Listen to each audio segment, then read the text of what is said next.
está na base, está nas crianças, está no fundamental, escola em tempo integral. E aí eu queria ouvir você com esse conceito dos gregos de paideia, educar e civilizar. Nós, no Brasil, não estamos conseguindo nem educar e muito menos civilizar.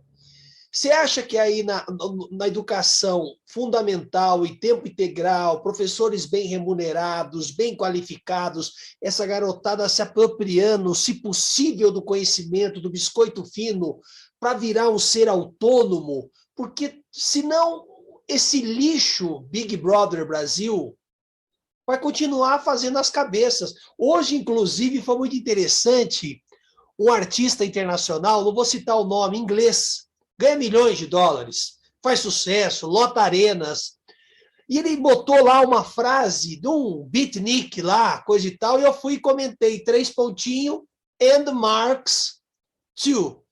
Ele falou, pô, Marx, né? Como assim Marx? E perguntou para mim o que eu queria dizer sobre aquilo. Aí eu discorri para ele, falei, meu amigo, tudo vira mercadoria, a sua música é mercadoria. Tudo vira mercadoria. O livro mais sensacional vai para a prateleira, vira mercadoria. O capitalismo é assim.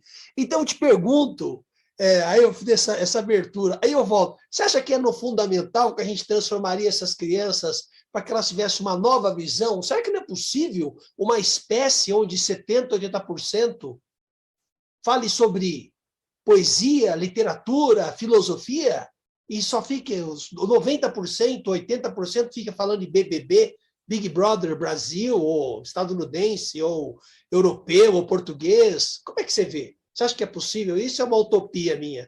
Thomas More. Não cito Thomas More, porque o Thomas More não era tão utópico assim, e não era flor que se cheire. Pô, agora você chutou minha canela, hein? Agora você chutou minha canela. Ele tinha um pelourinho no jardim da casa dele. Ele era acionista de companhias coloniais, ele tinha interesses na colonização da Irlanda. Isso eu sei, você deve entrevistar no seu programa, vou dar o nome no rapaz, um carioca, depois eu te mando por e-mail, chama-se Pedro Rocha de Oliveira.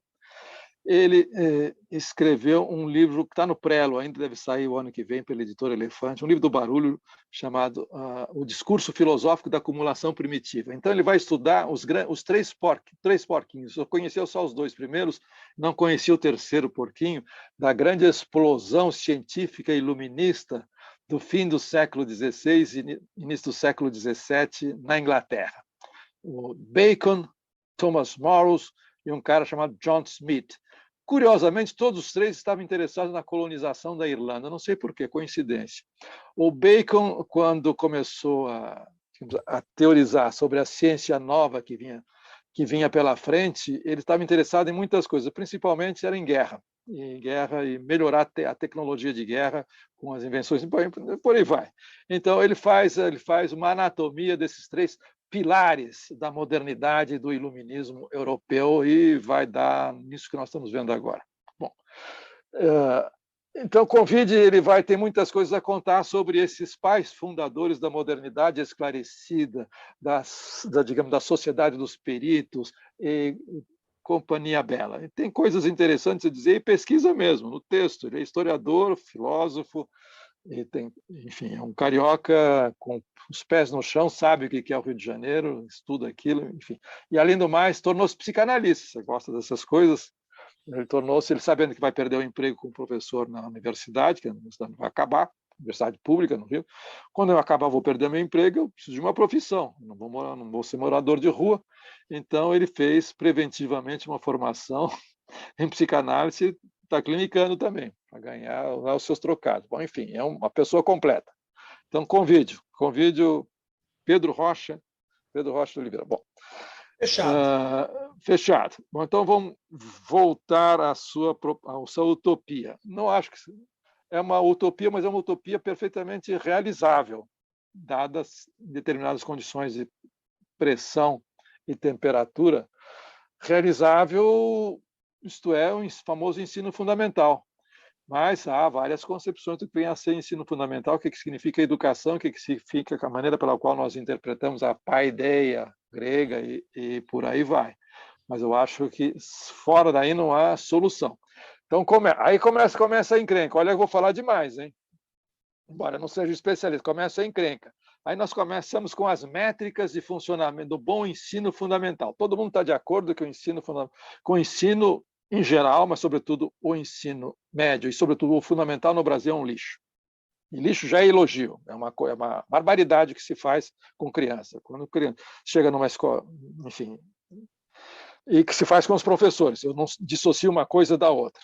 Aliás, a mesmo Antônio Cândido nos disse uma vez, nos anos 80, eu acho, quando estava começando a redemocratização, ele disse o seguinte: se nós conseguíssemos voltar ou retomar o impulso do ensino médio público no estado de São Paulo e no Brasil, em geral, que foi de excelência, quando não havia ainda a disseminação das grandes escolas particulares, que eram empresas, e nós conseguíssemos reequipar as escolas, dar um salário digno aos professores, uma vida digna aos professores, que tivesse uma vida de intelectual, que um professor pudesse ser alguém que cultivasse o seu espírito, portanto, a sua noção social de cidadania, que ele tivesse tempo para ler, que ele pudesse assinar revistas e jornais, que ele tivesse tempo livre para respirar e que ele, portanto, participasse da vida cultural do país e não fosse apenas um escravo, como é o trabalho completamente aviltado, nós produziríamos uma revolução cultural no Brasil, diz ele. Nós incorporaríamos a vida crítica, a opinião pública ativa, a sociedade ativa no Brasil,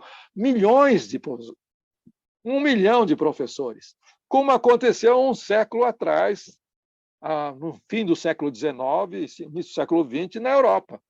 O grande salto que a Europa deu no sentido de democratizar, pressionar o capitalismo por democracia, foi a valorização do ensino fundamental. Aí, o professor primário na França, numa pequena aldeia francesa, ele tinha tanto ou mais valor quanto o juiz de paz, o delegado, o prefeito, e assim por diante. Ele fazia parte da roda daqueles que, de certa maneira, davam a direção moral e intelectual do município. E foi assim na Alemanha também, foi assim na Inglaterra. Nós poderíamos ter ido por esse caminho. Ainda não é tarde, estamos recomeçando a vida com a redemocratização, o fim da ditadura. Não é tarde para pensar assim, mas não pensamos. Nós continuamos na mesma tradição bacharelesca, que é mais importante ter universidades de fancaria e ensino médio e fundamental zero. Zero. E, portanto, você vai recrutar mais dos mesmos, das mesmas famílias. E, bom, aí você acha que vai dar a volta por cima fazendo o quê? Entrando nas métricas de eficiência do ensino, pautadas pela Europa, pelo Japão, pela China e pelos Estados Unidos. Os Estados Unidos já é mais mambembe, já está mais avacalhado, que são metas de eficiência, como se faz uma linha de montagem. Aí não tem nada a ver com educação.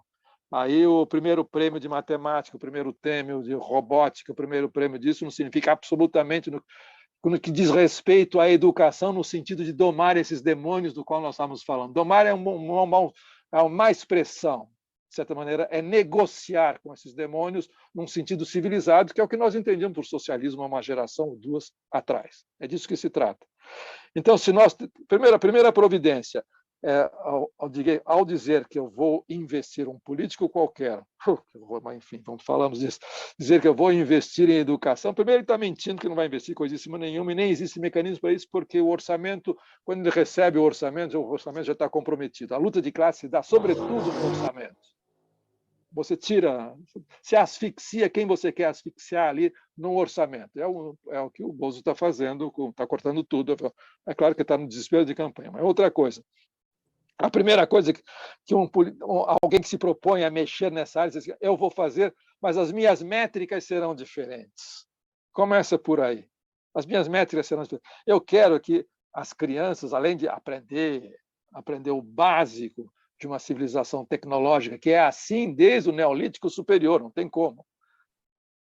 Além disso, que eu tenho que formar crianças que tenham um mínimo de senso público, de senso crítico, senso de discernimento social ao jogar com seus amigos, ao ter relações sociais. É disso que a educação passa por aí, passa pelos professores, portanto, pela valorização. Não é só valorização salarial, é mais do que isso, é a dignidade social dessa profissão e desse tipo de prática. Ora, para fazer isso, para